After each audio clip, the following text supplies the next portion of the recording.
बड़े जानवर सब बाहर निकलने लगे। पक्षी भी उड़कर आसमान में फैलने लगे। अब धरती पर नई जिंदगी की शुरुआत हो रही थी, लेकिन चारों तरफ अभी भी तूफान के निशान दिखाई दे रहे थे। कई जगह पेड़ टूटे हुए थे, कुछ जगह जमीन उखड़ी हुई थी। ये सब देखकर लोगों के दिल में अल्लाह का डर और इज्जत और बढ़ गई।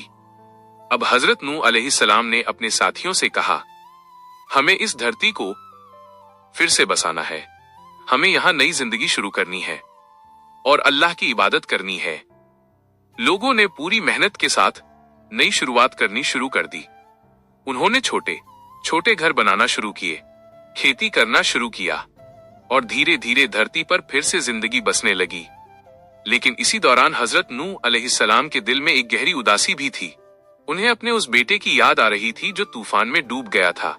एक बाप के लिए ये बहुत बड़ा दुख था और इसी दुख में हजरत नूह अलैहिस्सलाम ने अल्लाह से एक दुआ की, एक ऐसी दुआ जिसका जवाब हर इंसान के लिए बहुत बड़ी सीख बन गया। उस दुआ में क्या कहा गया और अल्लाह ने उसका क्या जवाब दिया? उनका बेटा जो उनकी आंखों का तारा था, अजाब में डूब गया था।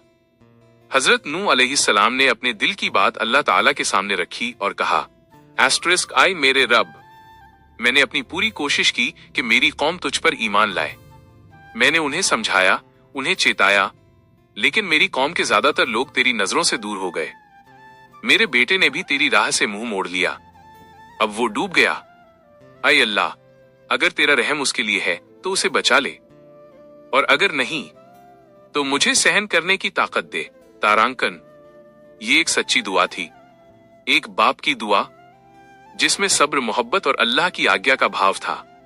अल्लाह ताला ने जवाब दिया, हे नूह, तेरा बेटा ईमान वाले लोगों में नहीं है, तू मेरे साथ धैर्य रख, मैं सब कुछ जानता हूं।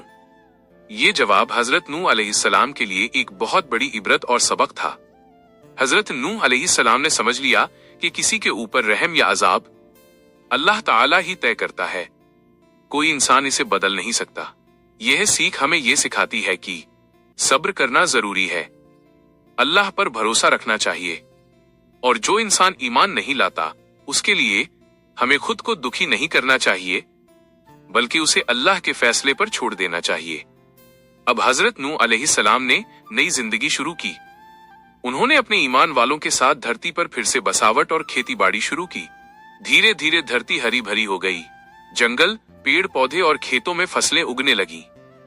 जानवर और इंसान एक नई दुनिया में जीने लगे। ये वाकया